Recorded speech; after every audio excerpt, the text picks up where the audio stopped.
Hola chicos, bienvenidos a un nuevo episodio de Inmaterial. El día de hoy traemos mi sección favorita, que son historias. Historias que nos encontramos en redes sociales, en Reddit y algunas que también nos mandan ustedes. Entonces, de verdad es mi parte favorita, todo lo que tenga que ver con historias. Y el día de hoy traemos historias para fomentar el turismo aquí en Guadalajara. Son historias que muchos lugares ustedes ya los conocen, y en caso de que no, pues vayan y corran a conocerlos, porque detrás de lugares que aparentemente son muy normales, realmente pues hay mucha historia de terror detrás de ella. Claro, y más ciudades tan viejas como Guadalajara, por ahí hay varios secretitos, así que pues visit Jalisco, chicos. Para conocer todos estos lugares. Y bueno, algunos sí son muy conocidos, otros no tanto, pero estoy segura que todos les van a encantar. ¿Quieres empezar el día de hoy? Muy bien. Si ya conocen alguno, pues igual coméntenos. Si van, comenten como, si fui, si me pareció, si tienen alguna energía negativa, o si saben más historias alrededor de ahí, ¿no? Gente que lo conoce mucho más de lo que hay en internet. Y pues bueno, ahora voy a empezar yo con una leyenda llamada El Rincón del Diablo.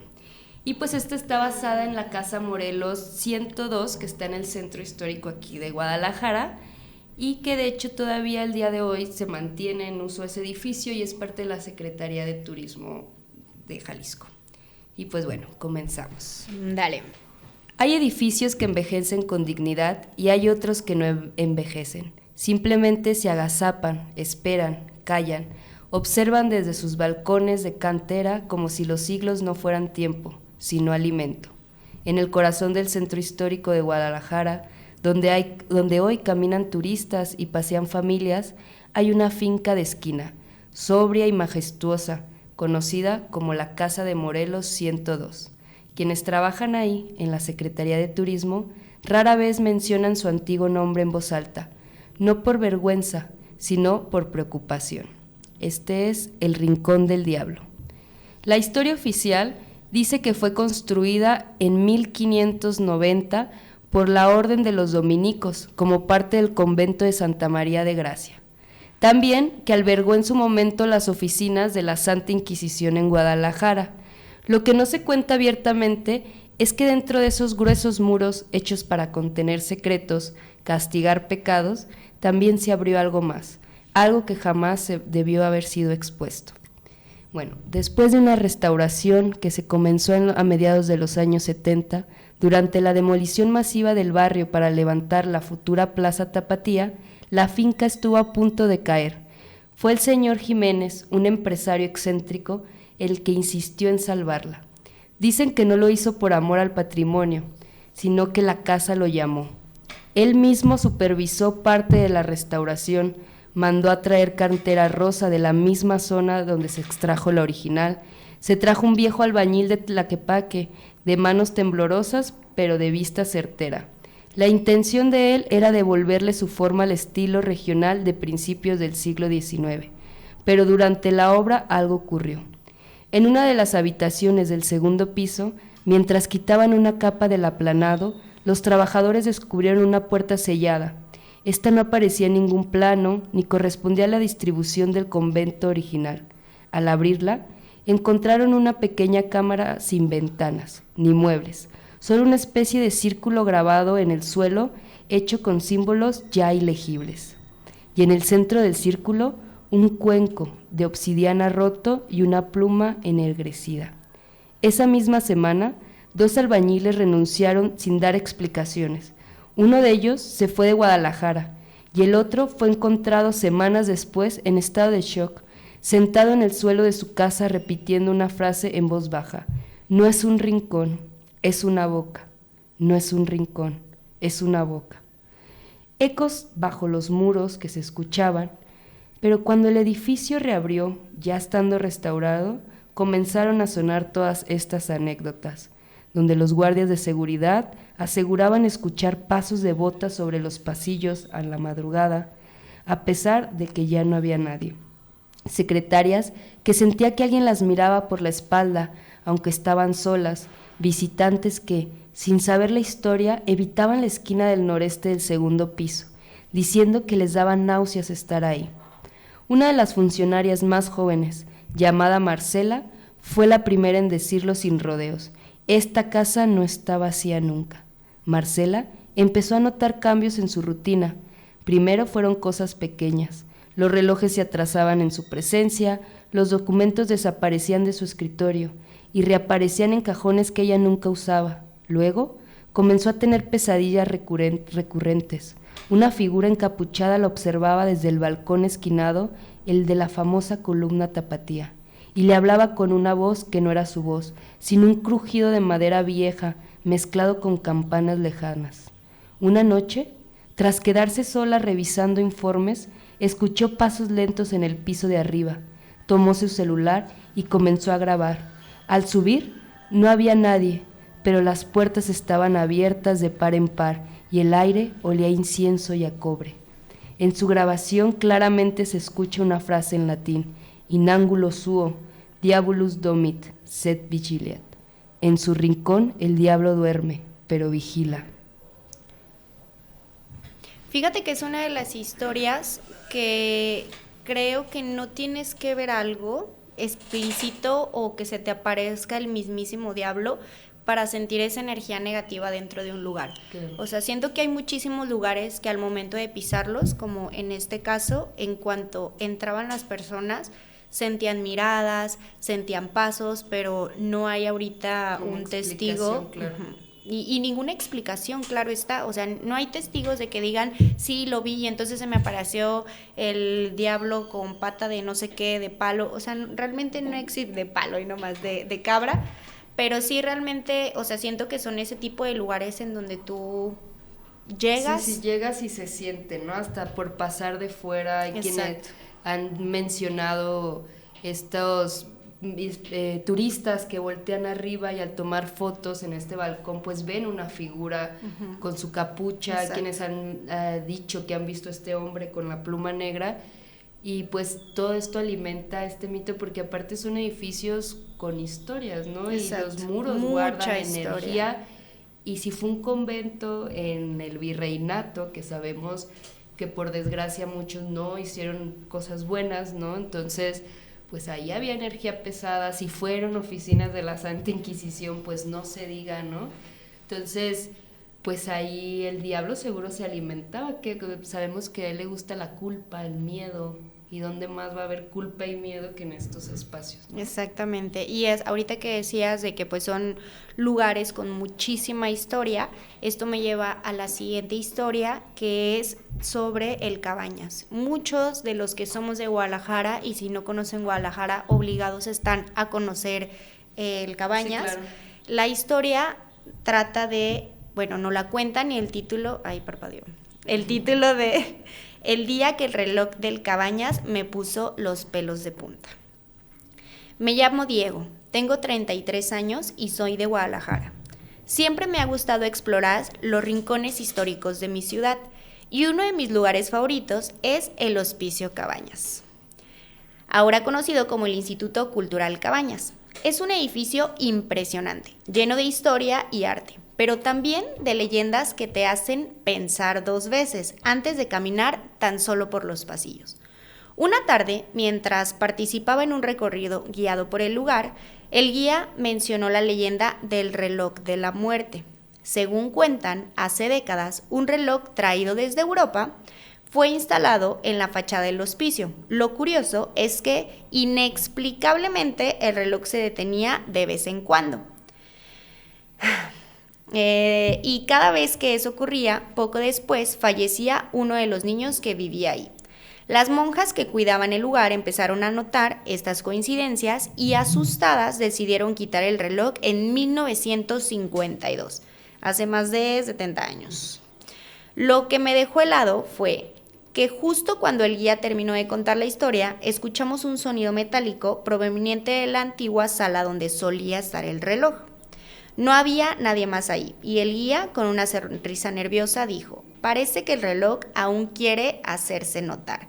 Desde ese día, cada vez que paso por el Cabañas, no puedo evitar mirar hacia donde estaba el reloj y preguntarme si de alguna manera sigue marcando el destino de quienes lo escuchen. El Hospicio Cabañas, yo fui chiquita a clases de plastilina y pintura. y mi hermana iba a clases de teatro y de actuación, creo que era teatro, no actuación. Y sí, yo me acuerdo que, bueno, a ver, todo lo de pintura y plastilina era como afuerita, porque tú llegas y es como un espacio súper abierto. Yo lo notaba súper grandote, o sea, cuando yo estaba chiquita lo veía así de que, wow. Ya después fui a un bazar o cosas así. Está súper accesible para todos, o sea, sí. Literal ponen bazares, hacen recorridos y no de miedo, o sea, son sí, recorridos como... Exacto. Y hay muchísimos guías, incluso que no son del Hospicio Cabañas, pero que ahí están como afuerita diciéndole a los turistas. Entonces realmente sí es un punto, súper importante, no te rías. Ok. Realmente es un punto súper importante de Guadalajara, o sea, es un punto icónico y no manches, o sea, yo súper les creo del reloj porque pues también recordemos que algo que tú decías hace ratito, de que el diablo, por llamarle a una entidad diabólica, pero el diablo busca mucho como las inseguridades, o sea, mucho miedo, culpa, pero también siento que busca también como muchos niños, almas inocentes, que no tienen un criterio, claro. O sea, siento que también está como muy ligado a eso, entonces pues el Hospicio Cabañas sí puede ser un lugar como muy aparte, misterioso. No sé si has estado en la noche, pero no. Más allá de, o sea, no dentro de, pero por fuera, son de esas zonas que más allá del miedo por la inseguridad, ay, sí, aparte. Se sienten raras, sí, o sea... Sí. Es toda esa zona por ahí, San Juan de Dios, Cabañas, es raro, no solo, claro. Te digo, no solo es la inseguridad, que se siente en todo Guadalajara, pero es muy no es cierto, raro. Vengan, pero con cuidado. Pero con armas, pero, no, más con cuidado, no, más con cuidado, esas ya hay muchos aquí.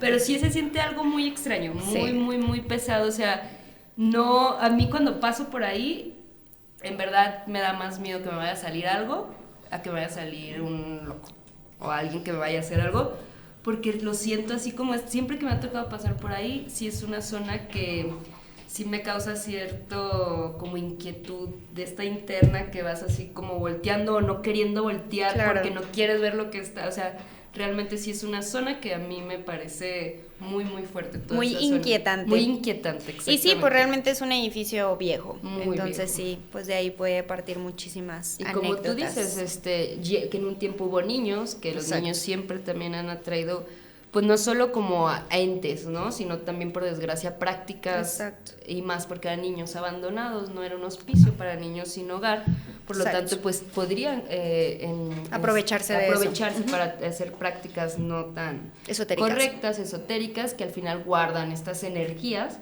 que aunque no hayan sido con intención de, exacto. Pues siento yo que el dolor de un niño, la maldad de hacerle algo a un niño, creo que marca esos espacios, ¿no? Esos lugares, y sí se sienten. Con todo y que hoy en día se utilizan para el arte, yo tengo una amiga que trabaja ahí, y sí es de las de que... ¿Qué hace ella? Ella es maestra de ya la carrera de artes, no sé qué. Y ella sí es como, no, ya se dé una hora y vámonos, ¿no? Sí, o sea, no se arriesga, diga, pues. No le gusta quedarse sola, dice que es muy pesado quedarse ahí sola. Sí está pesado. Sí, el ambiente está pesado y más, pues, con el pasaje de los años, ajá. De que no manches, va cargando más historia cada vez, ¿no?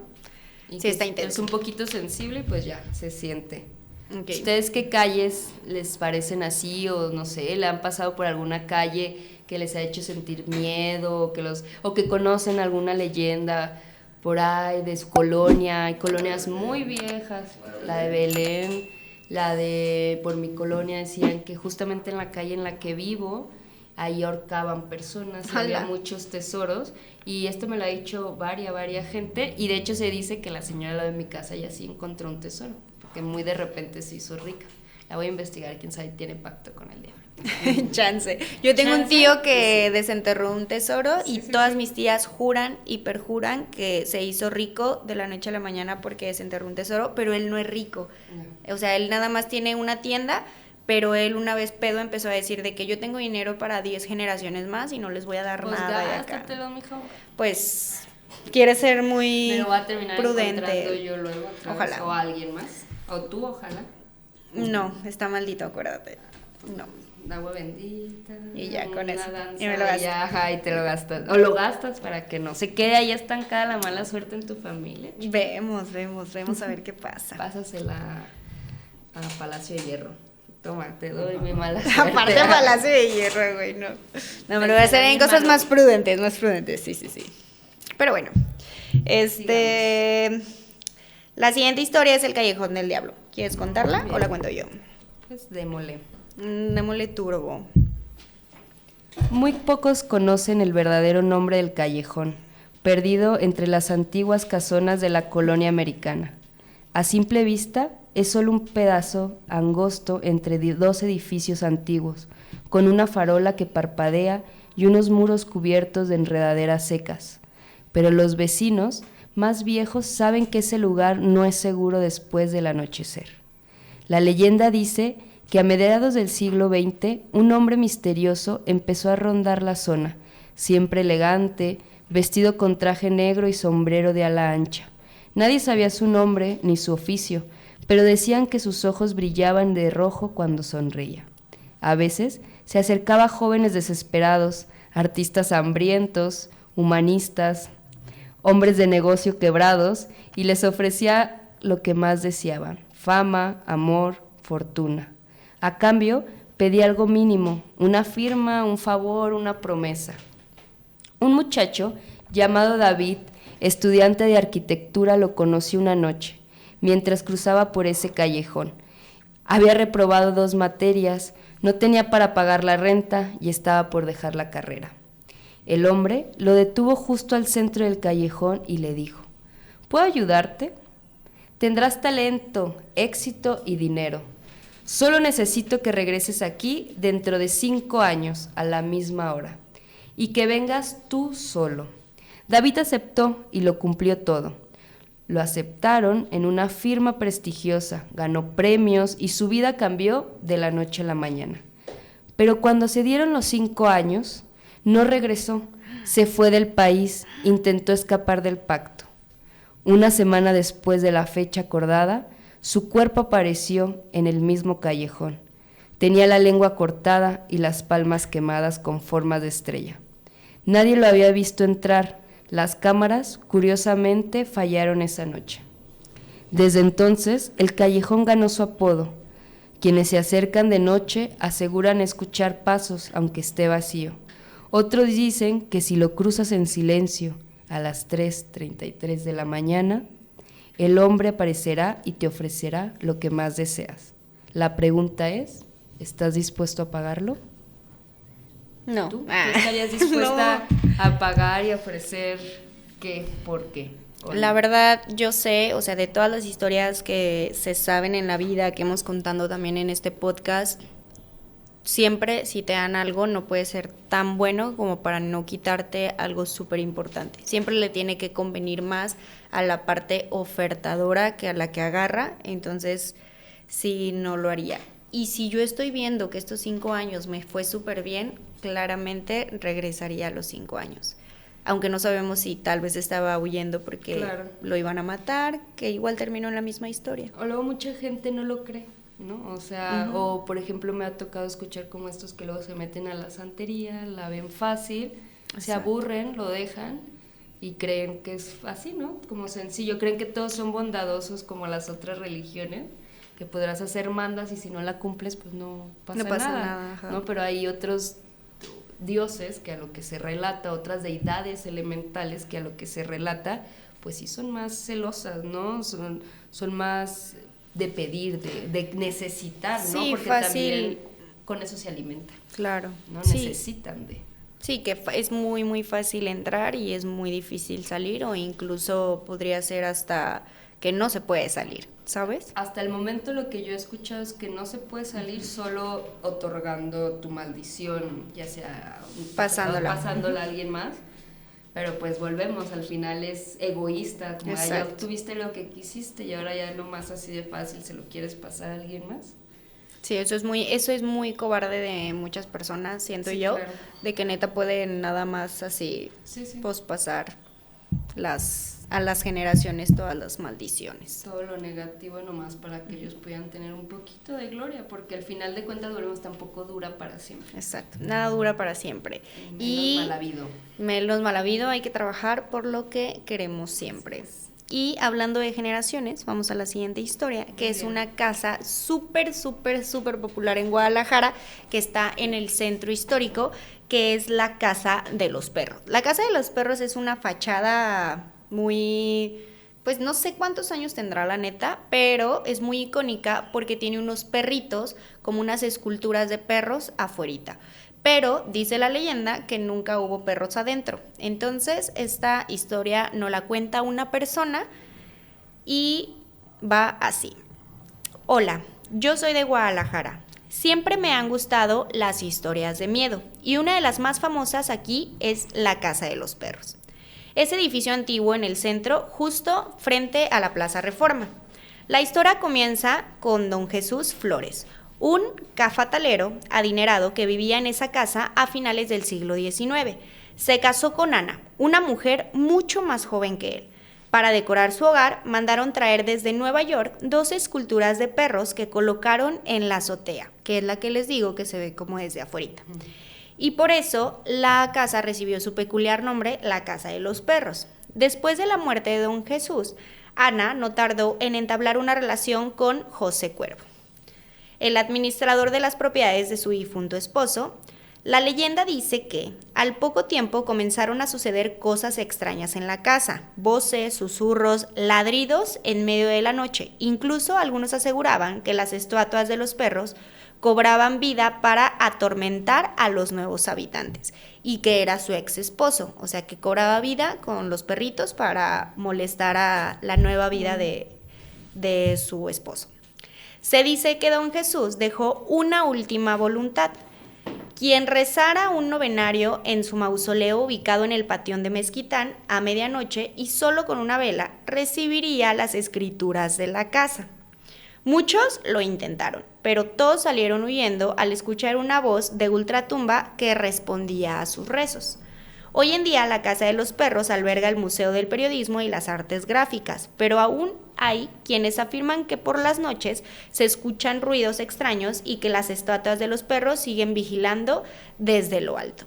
Hay muchísimas e infinidad de historias sobre esta casa y normalmente las historias, o sea, esta historia yo la quise poner porque yo no la conocía, o sea, no sabía que el dueño de la casa se murió y que le iba a dar las escrituras a quien le rezara y bla, bla, bla.